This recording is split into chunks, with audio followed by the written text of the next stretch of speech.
right, we are live, back at it again. Another great discussion ahead of us on policy and culture with a very, very special guest. I'm looking forward to this conversation. I'm looking forward to the wisdom and the insight that we're going to gain from this, but not only just us as a platform, but for all the followers and listeners of policy and culture. The amount of value with our special guest today is unmatched in Very special guest. very different ways. And it's someone that is the definition of a community leader, definition of a public servant in various different forms. And in this new season or chapter of a professional career, always has been a CEO, I would say. Is definitely a very successful entrepreneur, but currently the CEO of the Health and Welfare Council of Long Island, and someone that has been a mentor, supporter, advocate, and a trusted source of accountability and just development for minority millennials, and also personally for me as a person and as a just embodiment of what we're trying to do here at Long Island. So very honored and grateful to have the elegant Miss Vanessa Streeter today on policy and culture. I wasn't really exactly sure who you were speaking about. Well, thank you so much for having me. I love you guys. I love the work that you're doing. I love the maturation process that I've seen with minority millennials, Bold and Mac. And really, that's what we're supposed to do, right? Like, we're supposed to support so that the next generation that's coming up, because you are a generation under me. So the next generation that's coming up is better prepared because of what we've gone through and what we've seen and what we've heard. So I just have to say to you, hats off to both of you, because I'm extremely proud. Thank you. Thank you. No, thank you. And saying that, right, being that you said that you you want to see the next generation thrive, right? And this was something that I've always admired about you, like Dan said, was that you go out your way kind of to give back, to the grassroots, right? Being we in an era where we running into gatekeepers, why was that so significant to you to kind of pour in to the up and coming generation? Well, it was significant to my parents. So my parents always were community and civically engaged. And regardless of whatever particular position, my father was an engineer, but he also was responsible for the Wyandanch Library, actually being born in Wyandanch. And so they always knew the importance of community service, community empowerment, and civic engagement. And it was always, if you become successful, that means nothing if you're not opening doors for other people. So that really is just a mantra that I've heard from my parents from the time that I was probably could hear and listen and absorb their information. And so I'm just very blessed to have been able to have the parents that I've had that, understood the importance of community, and that we all rise when we help to uplift. All boats are afloat. We help to uplift everyone, then we all rise, and not just as a people of color, but as community in general. Can you talk a little bit about, when Drew's talking about in an era, it has always been gatekeepers, but I would say one thing that was surprising to me in a positive way was you were in position and still are a position of power where you don't have to necessarily go out your way to help the next generation navigate these different you do perils. have to. Yeah, but you'd be surprised how many don't is the thing. It's so it was a refreshing and almost caught off guard, thank you. Really appreciate that. Right. So that's unique in itself.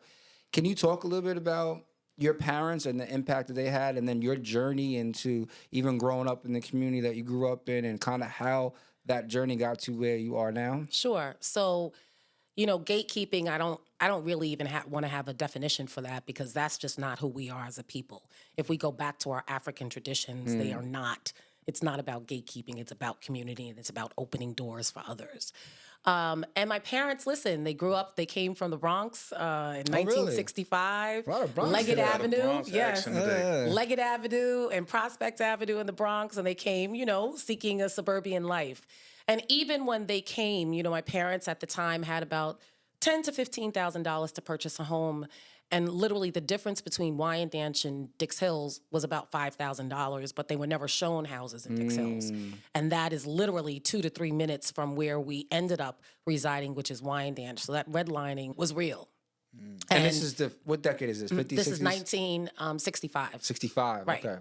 So the redlining is real. And when we talk about that, I talk about that from a standpoint of generational wealth, right? So yes, they were able to purchase a home and so forth and so on. But if you look 20, 30 years down the line, what is the equity? What is the value of that asset? And that asset is not going to grow the same in underserved and economically depressed communities as it is in the neighboring community. But even with that being said, my parents were always progressive, forward thinkers. Like I had to listen to, Dr. Ben, records of Dr. Ben, and had the opportunity to meet Stokely Carmichael from SNCC and so forth and so on. So they were very progressive, civically engaged, community-centric. And my mother actually, from her standpoint in the Bronx, had a performing arts organization.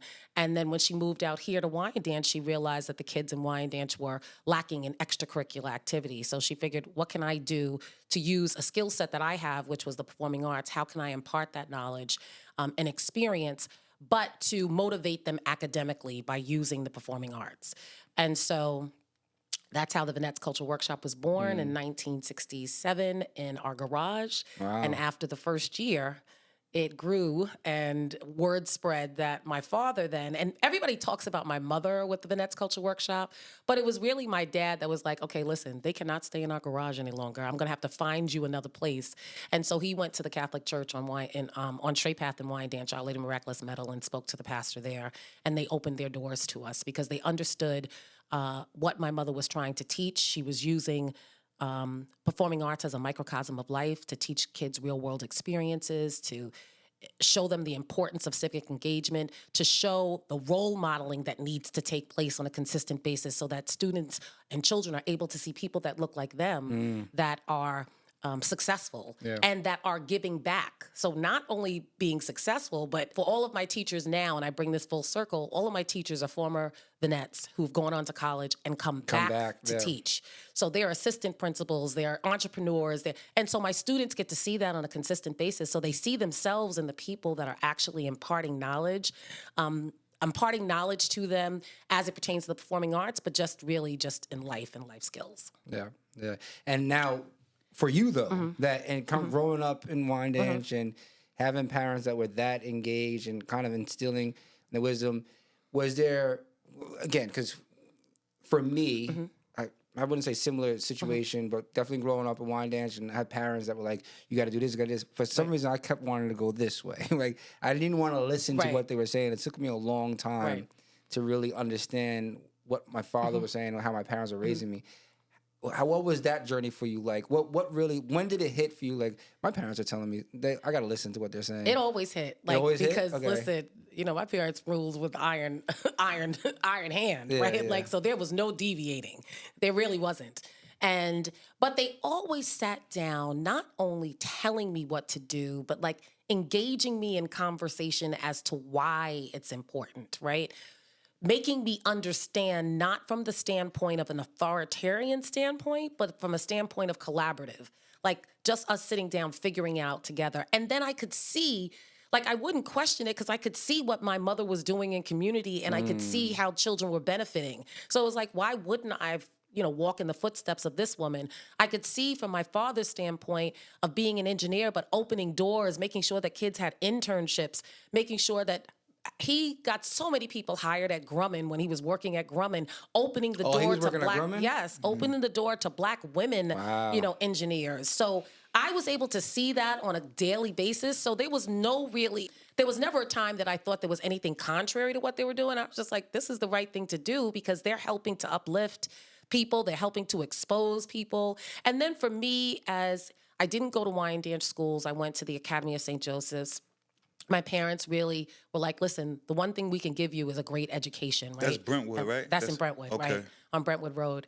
And we need to give you a great education, and knowledge is power. And guess what? No one can ever take knowledge away from you, right? Like, you can be an athlete, You can break your, tear your MCL, ACL. You can't play any longer. But when you build that knowledge base, that can never be taken away from you. So from the standpoint of, I also needed, because I was one of a few people of color, I needed like that cultural workshop to ground me, right? So that's why I never really questioned it, because I needed it as an individual to affirm and validate who I was as an individual. And that piece was really important. So I think that's why I never really deviated from the path, because I just was able to see all of their work in action, not just in telling me what to do, but they were showing me on a consistent basis.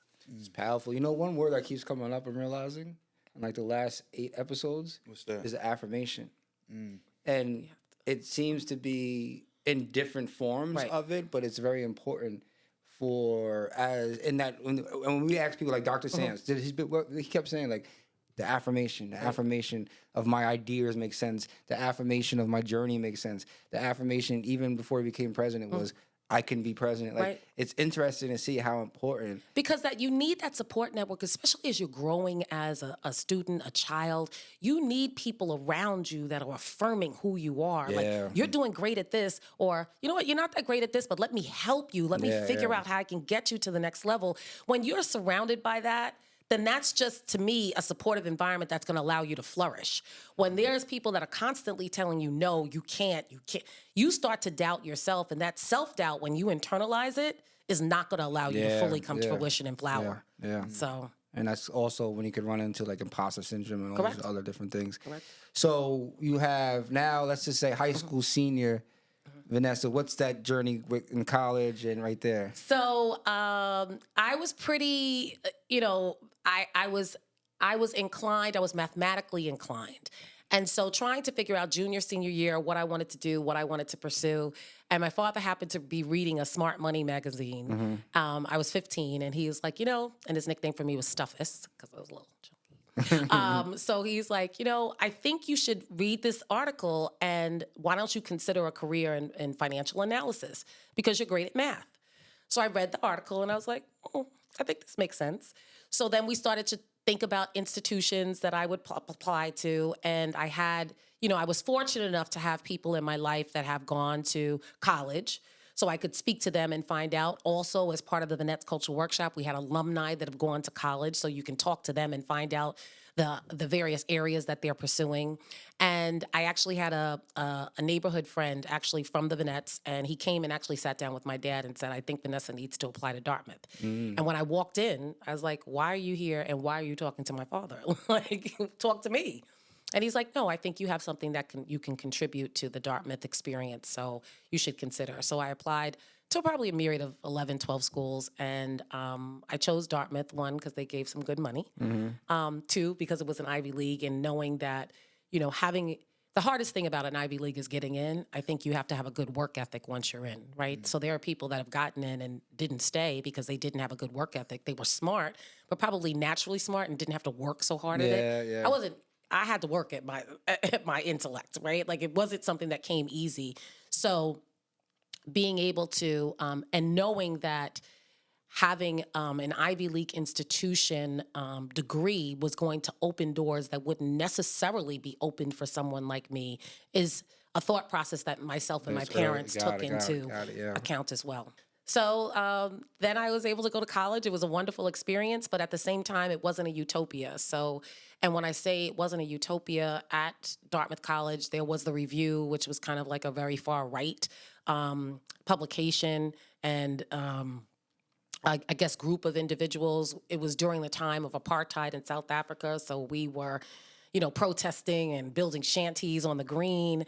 And, from that experience, like, it really just, there wasn't a large population of people of color at Dartmouth, but because there wasn't a large population, we really had to come together and we really had to coalesce around particular issues. And that, I learned more. I think I've learned much more about my Blackness, about my history, about my legacy, being at an institution that I was a large minority. And I have to say that I think it has provided a really solid foundation for me moving forward. Curious. because I went to Rutgers Newark. It wasn't necessarily, it definitely wasn't an Ivy League, and it wasn't HBCU, but it was a very interesting mix of students, and I learned a lot there. In hindsight, would you have rather gone to HBCU, or were you happy with going to Ivy League? I did apply to Spelman. I got in. I got a scholarship, and I said you to did? my Okay, mother, okay. yes. You know what's crazy? Because I could definitely see you being a Spelman. I thought she was an I thought you were going to say HBCU. I thought Spelman. you meant That's why I asked you. HBCU. Like, I did apply. She told me I was You not give me applying to Spelman Howard. energy. She's like, you cannot go to Howard. At that point in time, it was really known as a party school. She's like, that's not for you. But then she sat me down and said, Vanessa, let's think about what your experience has currently been, right? And if you're thrust into an environment that's not familiar to you, how do you think you will thrive? How do you think you will survive? And so I really thought about that. And I said, you know what? I think you're right. I might not be ready yet to be thrust into an HBCU experience, just coming from being the one from 4th through 12th grade. I might not be ready for that yet. So that's really the reason why we went the Dartmouth route. I got it. But yeah, Spelman was I definitely definitely thought you there. were going to say I went to Spelman because I couldn't remember. Okay, that makes a lot of sense. Yes, so And then you went right into the financial right after industry, that, right? went right into the financial industry. I was fortunate enough. If you're pursuing finance at an Ivy League institution, then you're looking to go down that investment banking route. And I was very fortunate. I interviewed at a couple of investment banks and I was offered positions. And like I said, not necessarily the smartest person, but communication and having communication big. skills is major. Question now. So where are you now, like in a process of, going to Dartmouth, doing the school thing?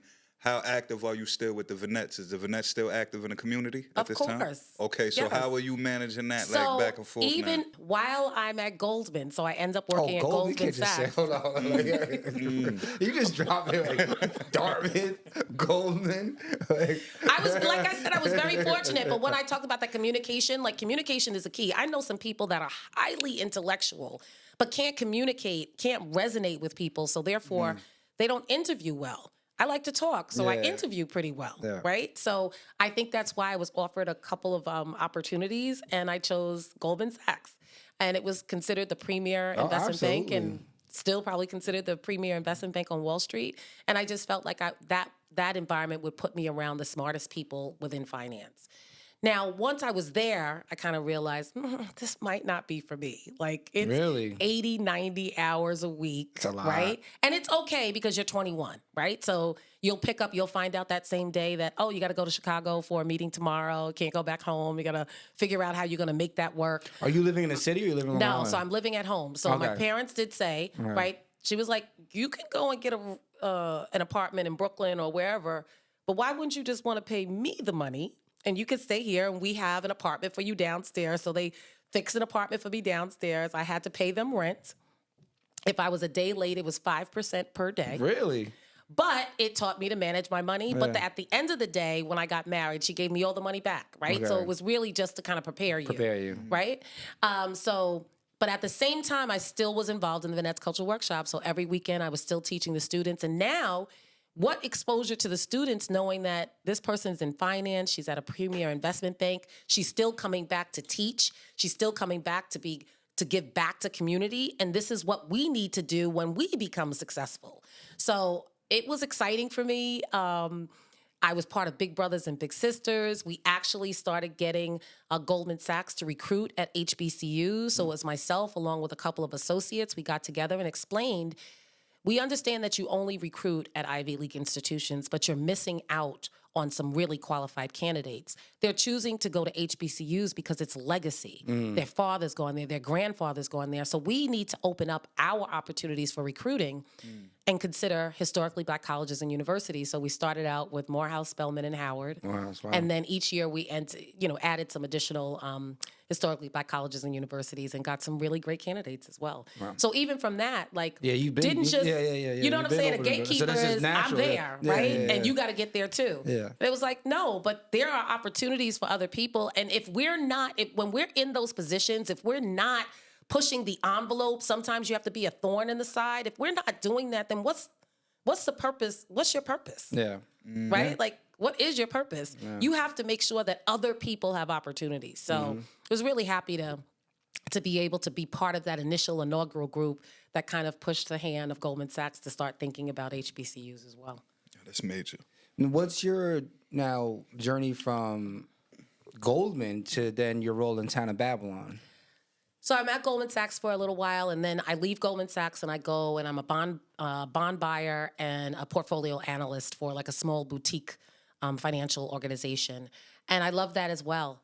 And then the pastor from Our Lady of Miraculous Metal Church reaches out to me and says, there's a position at the Diocese of Rockville Center, and I think you'd be great for it. And I'm like, the average age of the people in there is like 55. Like, why me? And he's like, but Vanessa, it's the same passion you have as it pertains to the students, because he sees me every weekend working with the Vanettes. So he says it's the same passion that you need, and it's director of the Ministry to Catholics of African Ancestry. So I'll be honest with you, I was like, oh, God is calling. Like, how can I say no? I can't really say no, so I'll say yes. And I did. And so that kind of got me into the nonprofit sphere. And then to go to the Town of Babylon, I was meeting with then supervisor of the town, Steve Ballone, and I was talking to him about the Vanettes. And the next day he called and offered me a job as a communications director. And I was like, I'm not looking for a job. Like, I'm good. And he's like, no, actually the passion that you portrayed, you convinced me that I need to help the Vanettes. So that's exactly what I need. And the funny thing is that about 4 months prior to that, I was saying, you know what? I think I've done what I needed to do at the diocese, and I would love to segue into communications, but I don't know how to because my background is not in communications. I don't have a degree in communications. And then 4 months later, I get offered a job in communications. So that's kind of how my segue to the Town of Babylon. Now, aside from the Vanettes, were you actively engaged civically? Like, were you going to town halls? Were you canvassing? No, I really wasn't, because working in investment banking is a lot, right? So you, like I said to you, 80, 90 hours a week, you really don't have additional time. But what it did for me when I came to the Town of Babylon was it opened my eyes to government, local government, and how important local government is. And that's really where your quality of life is addressed, where your quality of life issues are paramount, and what government is supposed to do for constituents. I'll be honest, I think I was 31 or 32 and not really understanding local government that much. But now, being at the Town of Babylon, it opened my eyes to how you can help to influence the policies of local government, how you can ensure that local government is doing right by community and all community members, not just some. It also showed, and it ignited within me to make people understand why it's so important to vote and be participatory in this process, because you can vote people in that are going to do right by everyone, or you can sit on the sidelines and then talk about, we don't get this and we don't get that, and because you weren't participatory. You weren't there to make sure that you got the right people in office. So, and that was fortunate because that was at the time of Wine Dance Rising.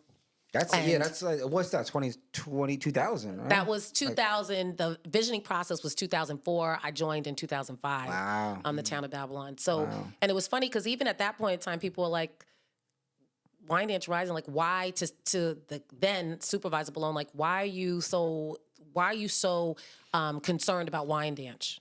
You know, those people don't care about anything. And it was like, he was like, listen, it's one of the most economically disadvantaged communities, according to the 2000 census. And if they have been overlooked, that's where you need to put your money. That's where you need to put the emphasis to ensure that everybody has an opportunity. So I have to say he was a great teacher as well in reference to doing what is right, regardless of if it's against the status quo, if it's against the norm. You just do the right thing. And it's funny because conversations we would have, and he'd say, you know, Vanessa, the people of community, like, they don't really, I don't know, they don't believe in what I'm saying. I said, because it's been people that look like you for the last 40 years that have made promises and they have fell short. So I said, so show and prove. Just do the work, commit, and that's how you be able to. He was very innovative too. Like, it was a lot of forward thinking with him. I liked him. He was very innovative. Absolutely. Absolutely. And I think the innovation, really one piece that's so important, was envisioning an economic development initiative and a transit-oriented development initiative for Wyandanch, but not telling people this is what you're going to get, allowing people to envision what they want, Now, listen, it's going to be a balancing act, but the fact of the matter, to have community come together and envision what you want to see, and then community buys into what you're able to actually bring to fruition. So, and then just from the standpoints of like the first buildings that went up, he worked with the developer. He pushed Russell so much to ensure that it was quality everything. And when walking through that first building, literally tears were streaming down my eyes because I'm like, I can't believe I'm in Wyandanch. Yeah. And this is what this development looks like in Wyandanch. And that's because, you know, when we're moving forward and we're looking at opportunities to open doors, it can't just be people of color. You have to have alignment with others as well to push the needle forward. And for me, Steve Ballone really represented that. Like, he understood you have to be able to serve everybody, but particularly those who have been disadvantaged, underserved. You have to put even more effort to ensure that they have the opportunities everybody else does as well. Yeah, I remember. So I went to Rutgers, Newark from 2005. I stayed in Newark to 2016. And I remember, like, probably like 2008, 2009, I'm taking a train. Like, I'm not paying attention, by the way. So I have heard my father was all in the town of Babylon, more on the conservative route. But, you know, you hear these names growing up. Rich Schaefer, Steve Ballone. And I was like, I don't want nothing to do with it. Nothing. Probably like 2010, 2011, 2012. I start coming back. I'm like, what's going on? Like, I'm used to like the little dominoes over there. Like, absolutely. You see the McDonald's is gone. Right. Then I moved back to in like 2015, 2016. I don't know if I called you, but I called somebody. I don't know who. And I'm like, yo, what is this big old building over here? Like, I just couldn't believe it. Like, the changes. And it is beautiful. I mean, it's absolutely beautiful. And the work that's still ongoing there, and there's still a lot of work to be done. Absolutely. I'm always very intrigued, though, by that still, like, there's still, like, some is overall positive, but there is still, like, we were talking about this in our other conversation, there's still an attachment to an identity of negativity, where it's like, we don't want this. I'm like, why? Or how could you not? Did you forget what was here? Well, I think sometimes we do, right? It must we do be. forget what's there. But the other thing is, I think at times, right, like, because as a people we have been promised, and, you know, the promises haven't come through, I think sometimes it's like a self-fulfilling prophecy. Like, it can't be right. There's got to be something wrong with it because it has actually come to fruition, which doesn't make any sense to me. And I think the other piece is, you know, always you want more, and yes, we understand you want more, but there's a process and there's progress to more. But what are you thinking about what was there? And if there was nothing that was done, we'd still have a strip mall. Yeah. We still wouldn't have affordable housing, 60% in one building, 40% in the other building, and true affordable housing. When we're talking about that's actual affordable 120 housing. AMI versus 80, right? 60% AMI versus 120 AMI. No, that's real affordable right? housing. That's real affordable housing. What else would you want? No, it's a little confusing at times to still hear and see. But I think, to your point, it's more so of that pain or like lack of trust from the years before. Right. Where even though you're seeing it, it's like there's something gotta be. But there's something's not right here. Something's gotta be like this can't be right. Like, I mean, I'll be honest with you. Sometimes I'm looking like, this is amazing. It is really beautiful. Like, and it's literally when people post videos, or I'll post a video and I'm like, I'm in Wyandanch Plaza, and they're like, Wyandanch where? And I'm like, Wyandanch, like where we grew up. Yeah. And they're like, wow. Or the fact of the matter that the stained glass that's in the parking garage is from an African-American, photographer and artist from Philadelphia. Like, those things you didn't have to do, but you do those things because they're the right things. It helps to uplift, it helps to expose, and to ensure that when you created something that was even more beautiful than what was created the town over. Yeah. Because we deserve it. Yeah. We deserve it as a people. We deserve it as a community. And with it being overlooked for so long, why not ensure that there is a priority for this particular community? But you're always going to have naysayers, and you just keep pushing through. Keep pushing through. I mean, you could easily argue that the transit development of Wyandanch Rising is up, or if not better than any of them on Long Island. Absolutely. Gardens, no, what is it, Mineola? Mineola. It's pretty nice Yes, and stuff like it that, is. but It it's is. right there. It is. Literally. And then I think the other piece too is that you had a good developer, you had a good partner, right? Yeah. So the Albany's organization is a good partner. And then I belong to the Wyandanch Plaza Association. So Yeah. we have the programming on Yeah. Saturdays. Yeah. So it's reading around the plaza with the kids. Yeah, It's yeah, Zumba. yeah. It's Yeah. so you're also helping to invite people. Now we had Santa Claus, pictures with Santa Claus, and now we'll continue to do engage and create more lighting in the area. So you want it to be a destination where people are coming and helping to change the mindset that people have about Wyandanch. When people come, they're like, this is beautiful. It's juxtaposed to what they've heard, what they've seen in the news. And that's the thing. You can't just rely, excuse me, you can't just rely on that. Come and experience for yourself. And when you do, you start to see like, it is really nice. Yeah. And there's nothing that's going on that's untoward or anything like that. Yeah. So you go from now all that work in town of Babylon that's still going on actually, and the fruition of that. Talk about a little bit now the work or your transition into Suffolk County. So the county executive, supervisor below ends up becoming county executive. They reach out during that transition period and ask me to consider, would I come to the county? Now, was that like, I'm definitely going, or were you a little reluctant? No, I was at LIPA at the time. So that, Oh, you were at LIPA? Yes. Really? So I was the executive director of communications. I never knew that she was in the town of Babylon. I never knew that she was at LIPA, so this is new to me, man. So I was executive director of LIPA at the time. And when I What? took on that job, I was like, That's during that crazy time of LIPA. exactly. And I'm like, I'm responsible for like changing the mindsets of 1.5 million customers about a monopoly of LIPA. Like, how is that possible? But all of it, I have to say that every experience that I've had in life really has been preparation for the next. Yeah. But you just don't know. That's faith. But right? wait, you gotta learn a little bit more about this LIPA situation. Was that while you were at town of Babylon, and did that pop up and it was like interesting? Yes, so I actually Matt Cohen. Okay. We were good friends. We were good friends at the LIA. Yeah, So we were okay. good friends. He was working for Schumer's office at the time, and then he left to go to LIPA.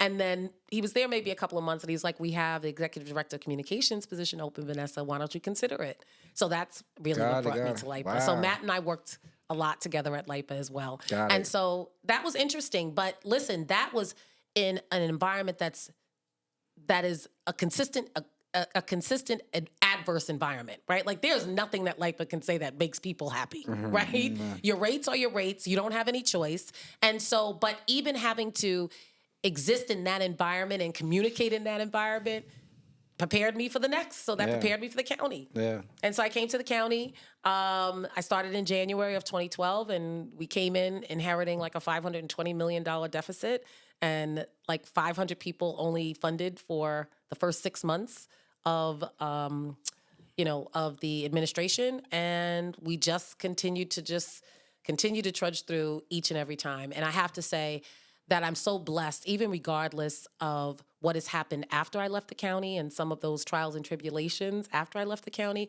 I would never change it because that I was able to, be a voice for people who did not have a voice at the table, open doors so people could have a voice at the table and be part. Yep. Consider and look at community-based organizations that were really doing the good work in community, but weren't being considered by the county for funding. Taking the opportunity to engage in an MWBE disparity study to find out what was our utilization and what's the availability of minority and women-owned businesses within Suffolk County. Now, that never really came to fruition. I did the study, but that wasn't implemented with the new administration. But I just feel blessed to have been in that position, and particularly during COVID. Like helping to lead and open up hotspot testing sites so those communities that were being disproportionately affected by COVID were going to get the testing that they needed, the resources that they needed. It was a lot of work, but I wouldn't change it for anything because it was just such a blessed opportunity for me. And I grew so much as an individual and understanding, and especially in communications initially in government, you have to learn about all the various departments of government. So then when I became a deputy county executive, it was just so much easier for me to be in that position because I really did know about all of the other departments. Yeah. And you the Malone administration went for 4 terms, right? Was it 4 or 3 terms? 3 terms, So 4 term years. limited, right? Yeah. So 12 years. Absolutely. So that's major right there. I never knew that you was in the town of Babylon. I never knew that you was in Lipa, right? So just constantly recreating yourself, constantly evolving, right? So you got the Vanets now. You working with the county. Where does the entrepreneurship come into play? Because I seen you evolve 3 or 4 different times into that. We got the VBS here. Right. We got PJs for the culture. We got Charm School. Right. How does all of that come into place to where now, like, all right, I got the community stuff situated. I'm now entrepreneur. I'm here. Where does that come into So play? I think that really comes from my parents too. I was able to see my father, while I talked about he was an engineer and he worked for Grumman, he was also a consultant, so he had his own business, right? So he can make a decision as to where he wanted to go and offer his services. My mother having started the Vanette's Cultural Workshop. So it was never a question to me. Like, my thing is just try it. Like, if you like something, try it, see if it works. If it doesn't, then you try something new.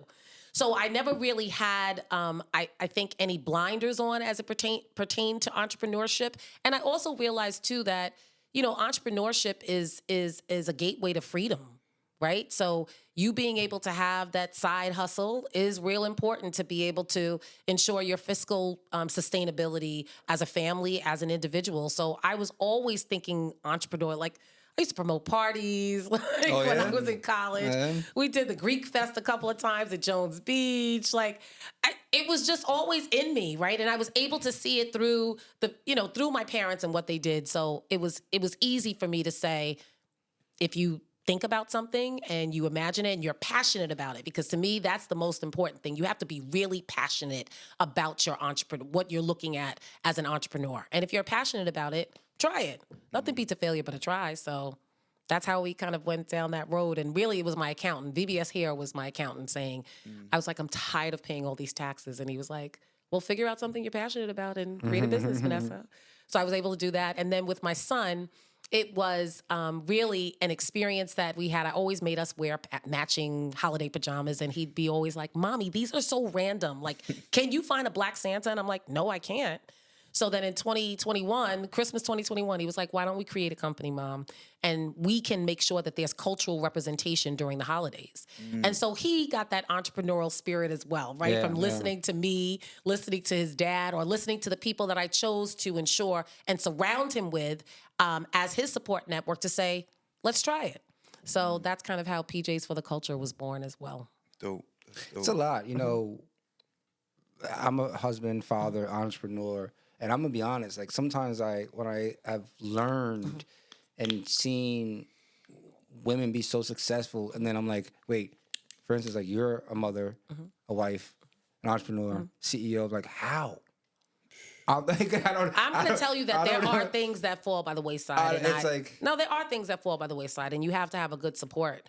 My husband is one who is taking the back seat to ensure and support, right? And a lot of times that can be rough on your relationship as well. Yeah. I'm always out of the house.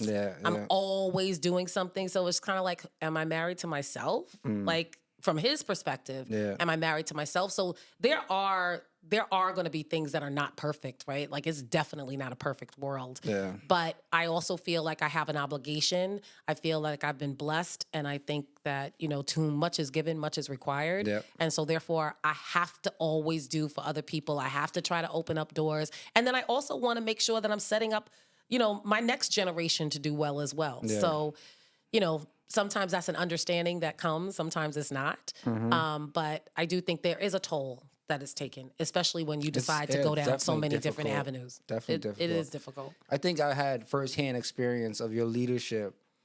We talked about during the administrative of Suffolk County was not only did you have to handle COVID impact, but then you were spearheading the Suffolk County Police Reform Task Force. At the same time. At the same time, and during a time where it was incredibly difficult to kind of like maneuver I remember those calls where it's like, I mean, It was definitely rough. It was rough. I remember. like I think even when we had reached out to you, a little frustrated with how even people were chosen for the task force and how you handled that. And it was like, really a lot of respect for you and the work that you do, but also how you're able to effectively manage a lot of different egos, personalities, political mindsets, and still get the job done. And that was a prime example of policy and culture Facts. as well. Like Yeah. that was a perfect example of policy and culture. We was doing a police reform thing.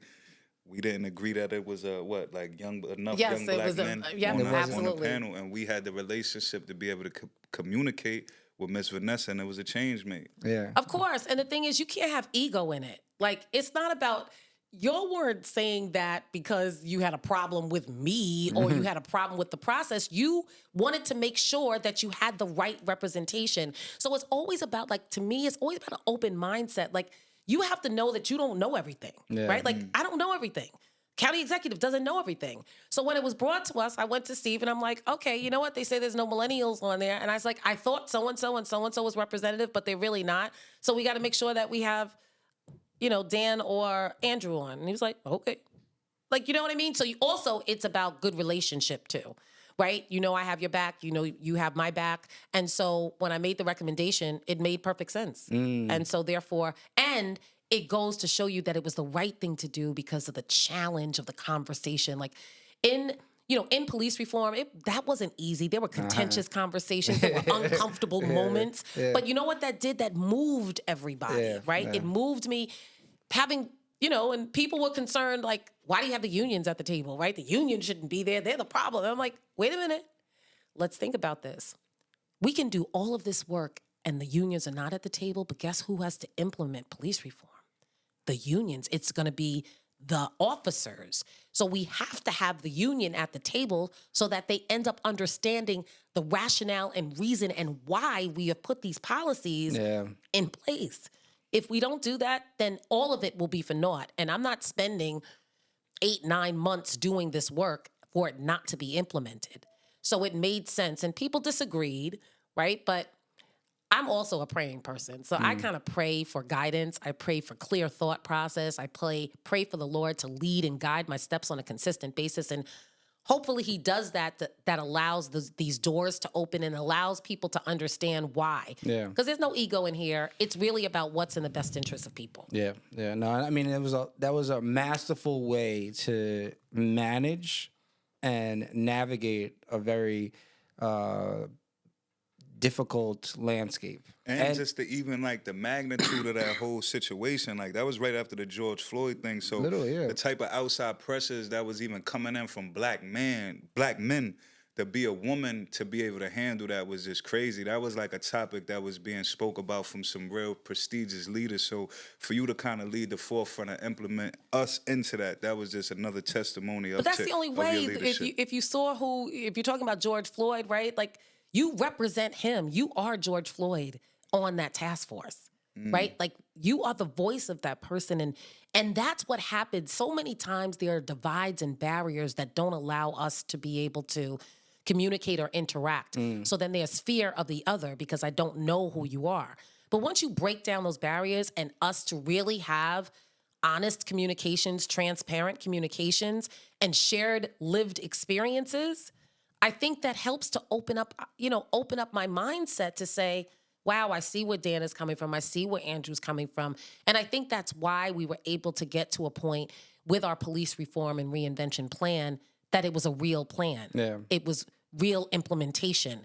And while we might not have gotten to a full civilian review board, right, figuring out, well, what exists and how could we, change it a little bit and use the Human Rights Commission as that entity so that people don't feel like they have to go to the police to report misconduct. They have another entity to go to. Figuring out a platform so that you can anonymously, if you wanted to, or 24 hours a day, file a police misconduct complaint. Like, just trying to really, and I have to say, when I talk about all of the things that I've gone through in my life, all of the things prepared me for that point. But not knowing, right? So that's faith. Like, that's blind faith. Like, just knowing I might be going through something right now, but it's in preparation for the next thing that you don't know is to come, but he knows is to come. Yeah. So he's just preparing you for the next thing. So I do appreciate, you guys pushing the envelope on that and saying, like, you need to have that representation, and me recognizing it and bringing it to the county executive and making sure you're a part of it, because there's many of the ideas that you brought to the table, and I know you and Andrew spoke about them, and you represented minority millennials and bringing to the table that we were able to actually bring to fruition. Absolutely. Yeah. And again, thank you for that, because I was able to be a direct connection from the grassroots. Yep. If it's things I didn't know or Drew knew, like we were making calls, like what about this? What about this? What about this? So it was an authentic, natural communication pipeline Absolutely. from the grassroots right to that task force. So that meant a lot. Absolutely. Before we get into your current role with health and welfare, I do want to, when we talk about civic education, a lot of times what happens, especially young people, is they will say, well, voting for what? I don't see no changes. How does it impact me? I don't see the change in my household, or, it doesn't, I don't feel it. Nothing's changing. But we have seen massive changes, not only on a federal level, on local, Nassau, and Suffolk, specifically with grant funding and just how things work, bureaucracies, administrative. How important, but people think you're just changing the county executive, but what else shifts when you don't vote? When you don't vote, it's your legislators. It's the people that are representing you in your districts, right? So, and you've seen this where people have won by 10 votes, 7 votes. Like, that is amazing, and that should show you that your vote matters, right? Your vote matters. If you didn't vote, then the person that you want to represent you would not get into office. And guess what? Sometimes voting is not just for you and a myopic viewpoint of what is it going to do to benefit me? What is it going to do to benefit my people? And so you have to think bigger than yourself when you're thinking about voting, because also you may not see anything in the next 2 to 4 years, but 10 years down the line, it'll actually be beneficial for your people. I like you that have response. to, you have to have a You have to have a forward thought process to say you got to put the right people in place, because the wheels of government turn slowly. We was fortunate enough today, Dan, we didn't have elected officials. We had public servants today. Yeah, everyone we talked to Everybody that came today had like the public servant energy, and they was just basically explaining like, yo, I'm here for the people. Like, I'm really not here for the title. The people is who I work for. Right. And I think, when we talk about putting people in office, I'm not an elected official, but if you didn't have the elected official that said it was important to ensure that I had a diverse senior staff that was representative of all the people I serve, then I wouldn't have been able to do the things that I needed to do in government. I don't ever desire to be an elected official. County Executive 2027. Did you just hear what I said? You heard me say that before. I don't ever desire to be an elected official, but I want to put people in place that are going to put the right people in place to ensure that everybody is served. And that's really the point of it, right? If you don't vote, if you're not participatory, you cannot complain about anything. You have to put your money where your mouth is. You have to vote. And then when you vote, you also have an opportunity for an audience with an elected official, because realize they watch. They watch. They're going to look to see if you voted. They may not know who you voted for, but they'll know you voted in the last election. And if you didn't, then I would say, like, well, why are you coming to me now? You didn't even think it was worthy enough of yourself to vote. So when you want elected officials to do things for you, or you want them to see your viewpoint or where you're coming from, you got to be participatory in the process, even to be able to have that opportunity to be able to engage in a conversation. Yeah, absolutely. And people don't really think about that. You want to push elected officials, be part of the solution and not part of the problem. I think it's hard sometimes for people to see how it impacts them on a local level. Right. But I think right now on the federal level, with what's happening and how much this administration is trying to disrupt, people are like, whoa. Right. And I even think MAGA people are like, I didn't know this was going to impact me. Like, now you see. Exactly. Like, now you see how important it is. And that could be, to take a positive out of, to me, a very bad situation is maybe people will wake up to how powerful politics can be with an individual that doesn't have a good purpose for his power. When I think about, like, President Obama, and everybody can have their thoughts, but, like, his lived experience being poor, single mom, kind of pulling himself up by his bootstraps, being able to go to Columbia, Ivy League institution, community organizer. It's all those experiences that give you a breadth of experience and knowledge that allows you to govern for the people. When you don't have that diverse experience, it's hard for you to even understand or what a poor person might be going through. How does it even resonate to you? Because it's never been an experience. And you're now then not choosing to surround yourself with people that have this variety of lived experiences to help influence policy. You're surrounding yourself with people that are all similar to you. So therefore, how do you really serve the people? Absolutely. You know? So that fast forward into present time, actually, and so that actually makes a lot of sense into your current role as CEO of Health and Welfare Council of Long Island, one of the largest not-for-profits on the region, right? Well, I wouldn't say largest in monetary wise. I think it's largest from the standpoint of the Services, network and the network of nonprofits and what we do from the standpoint of policy advocacy and making sure we coalesce around particular issues that are pertinent to nonprofits on Long Island, and then help to ensure that we're, influencing federal, state, or local policy. Got it. As it pertains to nonprofits. I was going to say, can you talk a little bit about the role and like what Health and Welfare Council does? Sure. Which you kind of did already, but I'm also would love to know how the federal policies right now, are they impacting it all? So, of course, right, like there's fear. So the federal policies impact because if you're coming out with a policy or an executive order about DEI or, ICE, immigration raids, ICE raids, that affects the people who we serve. So we also engage in direct service. So we have a food insecurity team. We have a healthcare team that ensures that people are being connected to affordable and quality healthcare, whether that's through Medicaid or the New York State Marketplace. With food insecurity, that's SNAP. We have community health workers, community health advocates that work with individuals as it pertains to medical debt. But what we're starting to see is that, since January, the numbers are down for people coming into offices. So we co-locate our services. So we'll work in community. So not that people have to come to the Health and Welfare Council, but we're at Pronto, we're at La Placita, we're at Harmony Health, we're at Sun River. So when people come in, they're not having to try to navigate everything. You're coming into one place and then you can get access to the services you need. But in certain places, we usually see 20 to 30 people a day, and we're seeing 2 to 3 people a day because there's fear. So when you talk about what's happening on the federal level, even though there are suits that are being brought and temporary restraining orders that are stopping, it's still already out there. It's still out there. Yeah. And so people are fearful, they're afraid, they're concerned for, what their well-being is going to be like. And so you also have to be mindful. For me, it's being mindful of my staff and making sure that they are engaged in self-care because they're taking on the angst and the anxiety that they're, the people that they're serving, they're taking that on with them, right? They're taking that with them when people are coming in, they're scared and they're saying, can you meet me around the corner? I don't want to go into the building. I'm scared. There's a car in the parking lot. I don't know what that car is.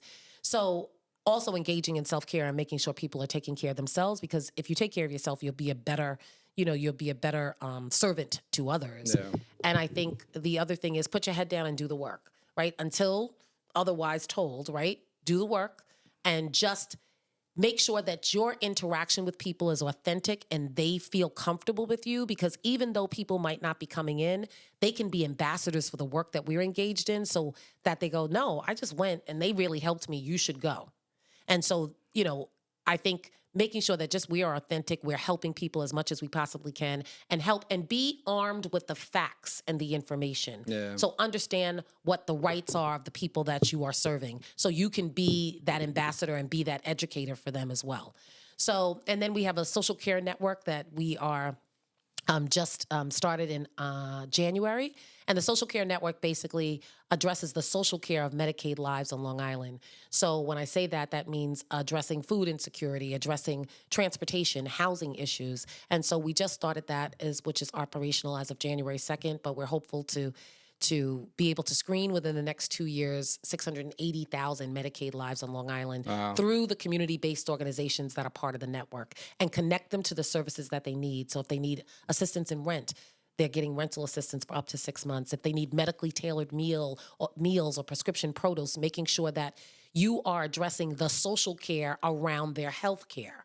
Because it's one thing to go to the doctor and the doctor gives you a prescription for medication, but the doctor never asks you the question of, are you food insecure? Do you have a home? Do you have a roof over your head? If you don't have those other things, that medication's really not going to mean much to you. So addressing the social care for our constituents is really important, because then all communities rise and we're all healthier because we're addressing the social care of our Medicaid members on Long Island. Love it. Love it. Love it. Do you, as we wrap up, I'm curious, do you think Suffolk County, Nassau a little different, but do you think Suffolk will ever go back blue on the top level? I think, I'm not really sure, Yeah. so I'm not sure.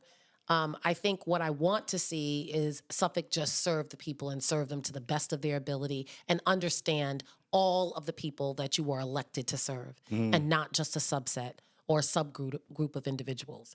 At the end of the day, there are probably Republicans that can do a great job in making sure that we serve people. But that's what I want. That's what I want to see happen. I want people to understand everybody that you are supposed to serve within your communities. And that can be the highest socioeconomic levels, that can be the lowest socioeconomic levels. But making sure that you understand your responsibility to serve everyone and not just a selected few or those who you know, right? Yeah. You're supposed to serve those, we're all brothers and sisters. You're supposed to serve everybody regardless of whether you know them or not. Yeah. So that's really my desire, is to make sure that people are in government, the people that are in government understand their purpose in serving all of our communities and not just a select few. Love it. Love it. Well, I think we'd like to ask in a final question, if you go back, or let's say a young person in their senior year and they're trying to figure out what's the next best step to take. And, maybe they want to get into public office, maybe they want to go to higher education, maybe they want to do a skilled trade. What's some advice now, if you look back on your journey, for them? I think making sure that you're part of a variety of different organizations and activities. And I say that because if you are, then that kind of opens up your lens to the things that you could possibly explore. So in school, right? Like making sure that you're parts of clubs in schools, because you have mentors that come in and actually talk to you about those clubs. I think that if there are extracurricular activities, whether it's sports, aligning yourself with a mentor, people that can actually help and guide you in this process. You're not going to be able to, as a senior in high school, you're not going to be able to figure it out on your own. So you really need to make sure that you're aligning yourself with people who have gone through experiences, have gone through a process, and that help to influence your process. Because you trying to navigate that by yourself, or even you and your family, is going to be difficult. Yeah. So making sure that you're kind of spreading your wings, figuring out, if I'm a senior, there's a group named Minority Millennials. Let me see what that's about. Let me see, they're talking about civic engagement. Let me see what that's about. Oh, there's another group that allows me, Jack and Jill of Suffolk County. Let me see what that group is a part of. Let me go to career days. Let me really listen when people are, coming to career days at my school, and let me think about the various and the vast opportunities that exist. So I think you have to be willing to put yourself in places that you might feel a little uncomfortable, but it's going to be able to open your eyes to things that are beyond, anything that you've ever experienced, your family has ever experienced, just to kind of open your eyes to the boundless opportunities that are available. Amazing. One last question, actually. We like keep to play, saying one last we question. like to play a game. Oh, gosh. You have to pick one person to have the most impact on community. That means culture, politics, economics, in the next 5 years. You can only choose one. And we asked this question one time, but I'm curious what you're going to say. It's different people. One person. One person. No, I'm going to give you two. Oh, you got to okay. choose out of the two. Okay. Can't be both. Okay. Michelle Obama or Beyonce? That is difficult, guys.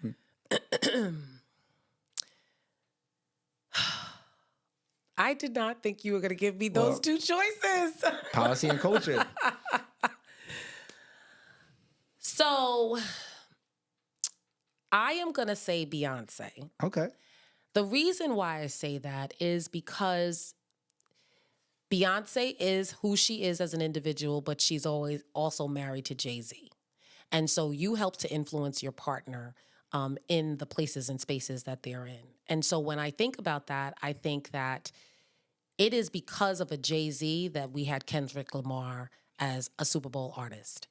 It's that opportunity because of the seat that he was sitting in, and she could have gave him the idea too, the seat that he was sitting in that allowed for Kendrick Lamar to have that display of talent, that display of history, storytelling, that made people think. Now, yes, a lot of people said I didn't like it, whatever, so forth and so on, but it made people think.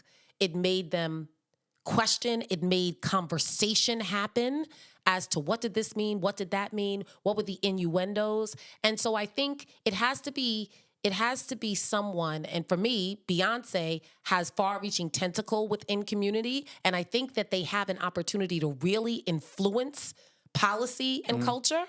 I think, and people would look at it from that standpoint. I think people look at it from purely an entertainment standpoint. Yeah. But the fact of the matter, to go down the road of a country artist and be able to get a Grammy for a country album, right? Just pushing the envelope, opening doors, opening opportunities, I think is important. But particularly because I don't think, if it wasn't for Jay-Z, I don't think that Kendrick Lamar would have been a performer in the Super Bowl. And we wouldn't, and people are still talking about it to this day. Yeah. And I think that really opened up, people's thought process, mindset, and it just got us talking about things, even in the midst of a crazy, chaotic world that we're currently existing in. That's a fact. Well, again, thank you so much. We are very grateful for the conversation, the wisdom, the time, and all the help and support that not only do you bestow upon us, but across the region, especially on Long Island. So super grateful. Thank you. Thank you very much, gentlemen. Absolutely. I appreciate you.